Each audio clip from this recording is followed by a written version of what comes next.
In this video, we're diving deep into one of the most provocative and persistent questions in the ancient astronaut theory. Are the Anunnaki gods of Mesopotamia dead, or did they never truly leave? Across TikTok, YouTube, and Instagram, a growing wave of pop culture speculation insists the Anunnaki are not only alive, but are secretly still in control, shaping world events from behind the scenes. These claims often suggest that world leaders, tech moguls, and even some celebrities are either Anunnaki hybrids or under their influence. But let's get one thing straight. Much of what's circulating online right now is pure clickbait, not backed by any serious archaeological, linguistic, or historical research. Many of these videos are created by content farms or influencers chasing views, with no real interest in the Sumerian texts or the scholarly context surrounding these ancient deities. Instead, we're going to sift through the noise. In this episode, we'll explore who the Anunnaki actually were according to Mesopotamian records, what ancient myths say about their fate, and where the idea of their ongoing influence really comes from. We'll compare ancient texts with modern myth-making, separating what's grounded in evidence from what's just sensationalism. Because while the question, are the Anunnaki still alive, is fascinating, we owe it to ourselves and to the ancient civilizations who first told their story, to not only approach it with curiosity, but also with clarity. A logical place to start with this topic is the term itself, Anunnaki. The first uses of the term Anunnaki began emerging in academic and philological circles in the mid to late 19th century as scholars started deciphering cuneiform tablets from Mesopotamia. The rediscovery of ancient Mesopotamian civilizations, especially Sumer, Akkad, Babylon, and Assyria, through archaeological excavations in modern-day Iraq led to a wave of academic interest. Archaeologists like Austin Henry Layard and Hormuz Rassam uncovered thousands of tablets at sites like Nineveh, including parts of the Epic of Gilgamesh and administrative religious texts. The decipherment, led by scholars like Henry Rawlinson, Edward Hincks, and others, enabled researchers to begin translating tablets and encountering terms like Anunnaki. One of the first recorded academic mentions of Anunnaki appears in works such as The Seven Tablets of Creation. This influential work published translations and commentary on Babylonian creation myths, for example the Enuma Elish, which include the term Anunnaki referring to a group of deities. As more Sumerian texts were translated, particularly in the early 20th century, scholars recognized the Anunnaki as a pantheon of deities associated with heaven and earth, often contrasted with the Igigi, who were associated with the sky.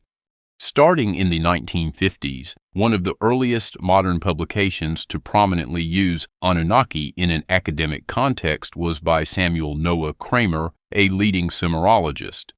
In 1956, Kramer published From the Tablets of Sumer, later revised as History Begins at Sumer, where he discussed Sumerian religious concepts, including the Anunnaki, as literal figures in ancient texts.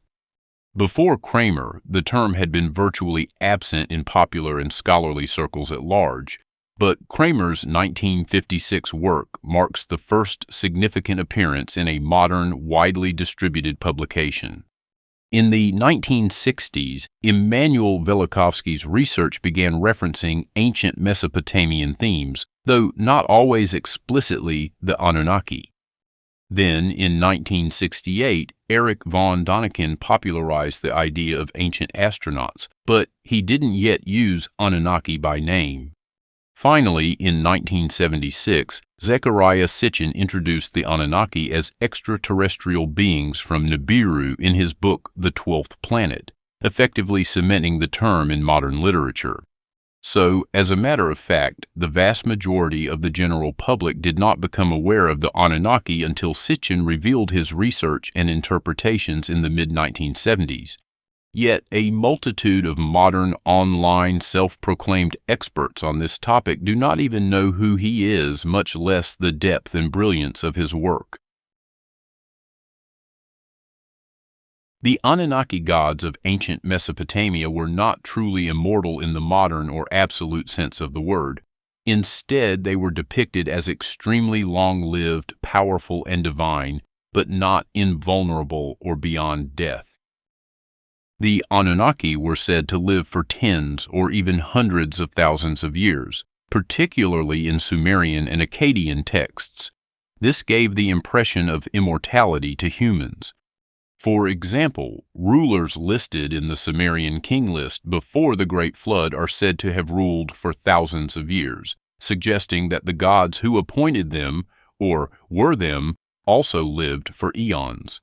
Despite their longevity, Mesopotamian texts acknowledge that gods could die, be killed, or pass into the underworld.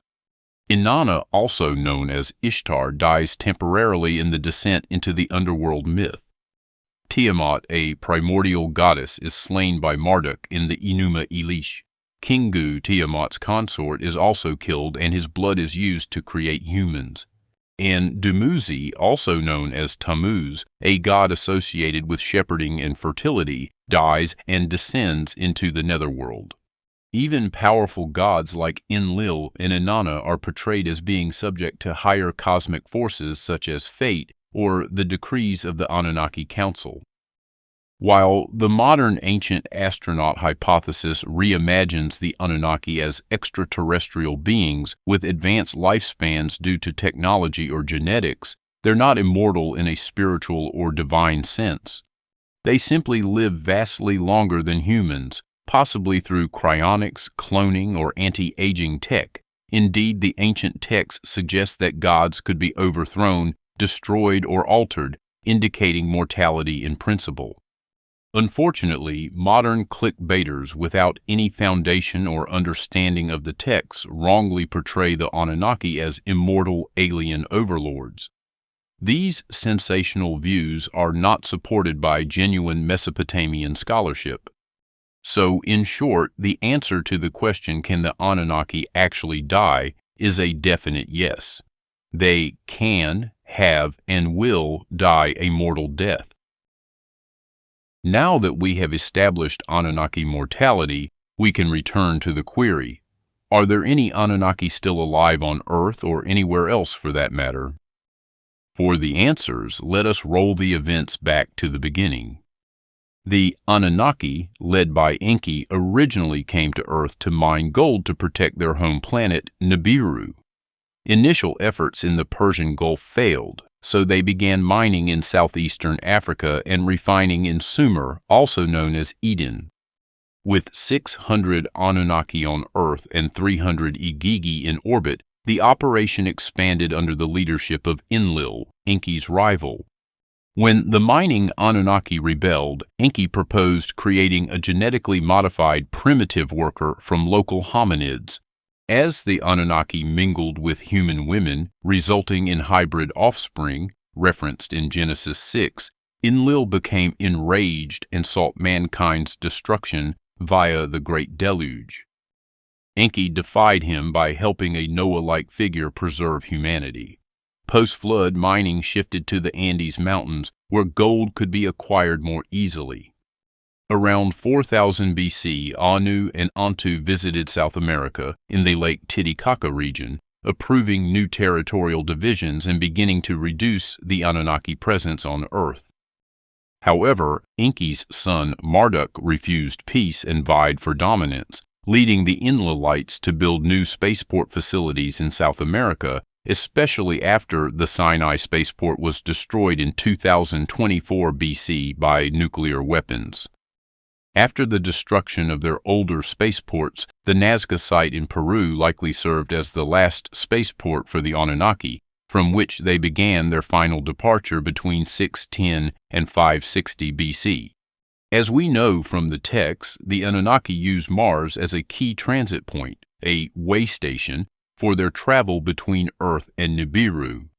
This strategy leveraged Mars's lower gravity, making it easier to launch long-distance missions.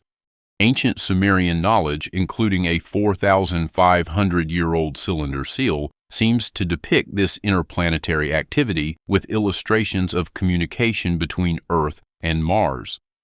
as Nibiru approached Earth again, the Anunnaki began departing Earth. The most logical launch point was Mars. Over time, most Anunnaki left Earth, while some died during dramatic events like Zu and Seth's defeats, Osiris's dismemberment, Dumuzi's drowning, and Baal's radiation exposure. Across the world, myths of gods departing to the heavens remained in humanity's collective memory. In South America, Viracocha, identified as Teshub, departed from Tiwanaku after founding sacred sites. In Mesoamerica, Quetzalcoatl, who was really Enki's son Thoth, also known as Ningishzida, left with a promise to return, reflected in the Mayan calendar's sacred 52-year cycle. By the mid-first millennium BC, mankind found itself abandoned by its gods. By then, the Anunnaki population had dwindled from 900 to a handful. Only a few gods were still referenced in later texts: Marduk and Nabu for the Enki faction, and Nannar aka Sin, Ningal, Nusku, and possibly Ishtar for the Enlilites. Ultimately, Earth was left with just one great god per side, Marduk for the Enkyites, and Sin for the Enlilites, marking the end of the gods' direct rule on Earth. The whereabouts of Sin and Ningal may be inferred in the story of Babylonia's last king, Nabonidus, also called Nabu-Na'id. It reflects a turbulent religious and political period that may have influenced the early roots of Islam. Chosen by the moon god Sin in Haran, Nabonidus still required approval from Marduk's priesthood in Babylon and a celestial sign from Marduk's planet. This attempted dual religious allegiance angered both the Babylonian clergy and people. Sin demanded the restoration of his temple in Ur, while Marduk's priest accused Nabonidus of sacrilege for creating a new, unfamiliar idol of Sin, which was crowned with a crescent-shaped tiara and given a demon's hand gesture. As a result, Nabonidus was exiled from Babylon, appointing his son Belshazzar as regent. He settled in Tama, Arabia, with a group of advisors that included Jewish exiles. Archaeological evidence and biblical references support his presence there. He also established 6 settlements, 5 later identified as Jewish towns, including Medina, where Islam would later emerge. Later texts from Ugarit describe Sin, now called El, retreating with his spouse to an oasis near the cleft of the 2 seas. This figure of El parallels Allah in Islam, and his crescent moon symbol continues to top Muslim mosques. So, theoretically, without any historical narrative update from this point, Sin and his spouse Ningal could possibly still be alive today. When it comes to Nusku and possibly Ishtar, their trail grows cold at this point, and it is extremely difficult to speculate how their lineages may have played out. Indeed, it is feasible that these particular Anunnaki could have went on to live for thousands of more years and possibly still be alive today. In contrast, Marduk probably met his death less than 100 years after the Anunnaki mass departure from Earth. This will certainly burst the bubble of the modern pop culture clickbaiters who have created thousands of posts, stories, shorts, reels, etc., claiming he is alive and about to take over the world, or whatever other nonsense. We can find clues to Marduk's demise in the historical accounts of Alexander the Great and Greek historian Strabo. Alexander reached Babylon in 331 BC and entered the city riding in his chariot. In the sacred precinct, he rushed to the Esagil Ziggurat temple to grasp the hands of Marduk as conquerors before him had done. But the great god was dead. According to the sources, Alexander saw the god lying in a golden coffin, his body immersed in special oils.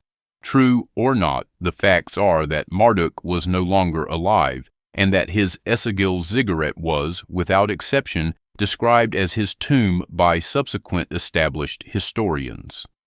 The 1st century BC historian geographer Strabo, who was born in a Greek town in Asia Minor, described Babylon in his famed Geography.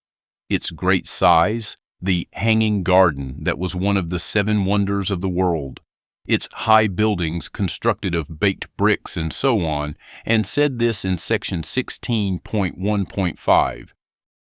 Here, too, is the tomb of Belus, now in ruins, having been demolished by Xerxes, as it is said. It was a quadrangular pyramid of baked bricks, not only being a stadium in height, but also having sides a stadium in length.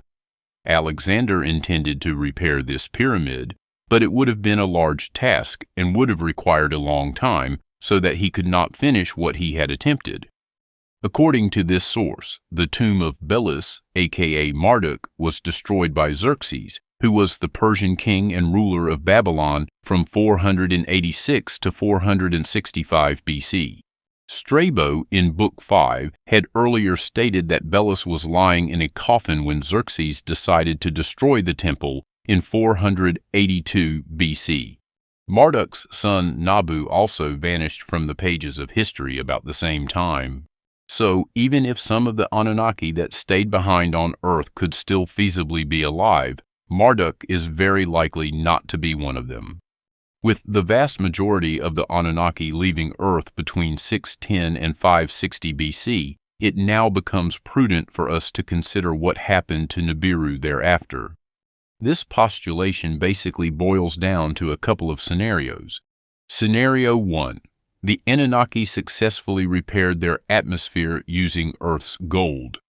In this scenario, the Anunnaki, having mined sufficient quantities of gold from Earth, especially from southern Africa, successfully deployed the reflective particles into their upper atmosphere to stabilize their climate and radiation exposure. Here are some of the probable outcomes. As their atmosphere stabilized, the reflective gold particles helped regulate temperatures and shield against harmful cosmic rays or radiation from Nibiru's long elliptical orbit, which exposed it to extremes.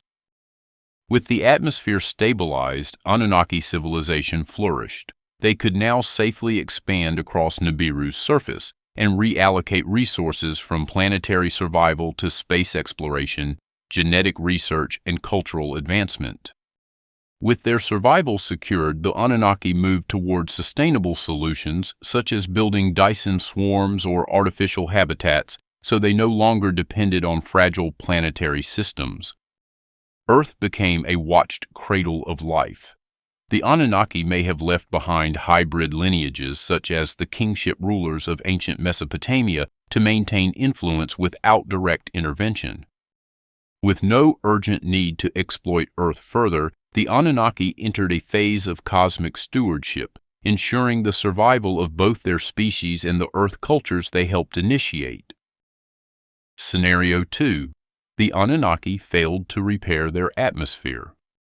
In this scenario, for reasons such as insufficient gold, technical failure, or socio-political conflict, the Anunnaki could not save their atmosphere. Here are some of the probable outcomes. Accelerated atmospheric decay led to the collapse of ecosystems and infrastructure. Radiation exposure, temperature fluctuations, or toxic gases made the surface uninhabitable. The Anunnaki faced mass extinction or were forced to relocate. Survivors fled Nibiru in colony ships, seeking refuge on moons or nearby star systems, possibly attempting a return to Earth more urgently, not as miners but as desperate refugees.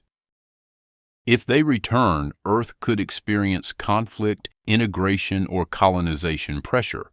Alternatively, the Anunnaki civilization collapsed before ever reaching Earth again. A once mighty civilization became a ghost of itself. The memory of the Anunnaki would fade further into legend, with their existence never being fully substantiated. In a broader context, the question of whether the Anunnaki are still alive can be answered with a resounding yes. The Anunnaki have fascinated scholars, mystics, and conspiracy theorists for decades. Their influence on modern religious organizations, governments, and culture is complex. Although their impact is rooted more in symbolic and mythological resonance than direct institutional lineage, their essence is still very much alive today. The Anunnaki were not gods in the modern Western sense. They were functionaries of divine order. Some ruled the heavens, others the underworld, others presided over regions of earth. Yet their mythology seeded ideas that would shape later religious traditions, particularly the Abrahamic religions. Enki, god of wisdom and water, warned Utnapishtim of the coming flood, just as Yahweh warned Noah. The serpent of Eden has parallels with Enki, who gave humans knowledge in defiance of higher gods. The Elohim of the Old Testament show signs of earlier polytheistic thinking before being unified under monotheism. Enlil, harsh, commanding, controlling, bears similarities to Yahweh's judgmental and nationalistic aspects in early Israelite theology. Ancient Hebrew monotheism likely absorbed Mesopotamian theology, especially during the Babylonian exile. The sons of God mating with humans in Genesis 6 is strikingly similar to the Igigi rebelling and mixing with humans. The watcher angels in apocryphal Jewish texts like the Book of Enoch may derive from the tales of the Anunnaki. Sumerians believed that kings ruled by divine right granted by the Anunnaki, a concept that later informed the divine right of kings in European monarchies. Kingship descended from heaven is a phrase first seen in the Sumerian king list. Ancient rulers were often seen as intermediaries between gods and humans, a tradition mirrored in later theocracies and sacral kingship models, for example, the pharaohs of Egypt and medieval Christian monarchies. In Sumer, a king was only valid if his rule was sanctioned by the gods, particularly Enlil or Anu. This model persists in ideas like papal coronation or holy anointing in European crowns. The idea that certain elites today descend from Anunnaki hybrid bloodlines fuels conspiracies about reptilian rulers or the Illuminati, based on a literal take of mythological kings being part divine. Mesopotamian law, like the Code of Hammurabi, was said to be given by gods such as Shamash, a member of the broader Mesopotamian pantheon, which included the Anunnaki. Ancient Mesopotamian imagery, including winged deities, cuneiform tablets, and ziggurats, shows up in modern esoterica, occult symbolism, and even conspiracy culture. Some occultists and mystics claim to channel or invoke Anunnaki beings, blending ancient myth with modern spiritual practices. The winged disk, symbol of gods like Ashur and Shamash, survives in Zoroastrian Faravahar, Masonic and occult symbology and national symbols, for example, eagle insignias with wings outstretched. Mesopotamian ziggurats influenced later sacred architecture, including Babylonian temples, the Jewish Temple Mount, and even inspired the tale of the Tower of Babel. These ideas have had surprising cultural influence, fueling ancient aliens theories on shows like Ancient Aliens, a resurgence of alternative histories and alternative archaeology, and themes in video games like Assassin's Creed, films like Prometheus, and a myriad of books. Ridley Scott's Prometheus and films like Stargate, Indiana Jones, and Ancient Aliens episodes reimagine the Anunnaki as advanced beings who shaped humanity. Essentially, the Anunnaki have become pop culture avatars for our collective question, where did we come from? The tales of the Anunnaki tap into deep archetypes. Some Anunnaki, like Enki, are benefactors, while others, like Enlil, are tyrants. This duality mirrors our fear of authority and desire for liberation. The idea that they gave us tech, science, and wisdom connects to our longing for a forgotten golden age. Whether gods or aliens, the Anunnaki represent our hunger for origins beyond the earth, and for the idea that humanity is more than it appears. The influence of the Anunnaki legacy underpins the structure of religion and sacred law, the right to rule and elite power claims, modern culture's thirst for cosmic ancestry, and conspiracies that explain global control. In many ways, the Anunnaki have been reborn not as gods, but as a mirror through which we project our modern fears, hopes, and hidden questions. Thank you for watching this video till the end. If you enjoyed this content, please take a moment to like, subscribe, and share. It truly makes a difference. As a channel that is over a decade old, the archive has seemingly been shadowed by the algorithm, so we rely on your direct support more than ever. To those of you already supporting through Patreon or as channel members, thank you. You're helping keep this research alive and independent. If you'd like to join us and help preserve forbidden knowledge and ancient truths, check the links in the description. Until next time, stay curious and stay awake.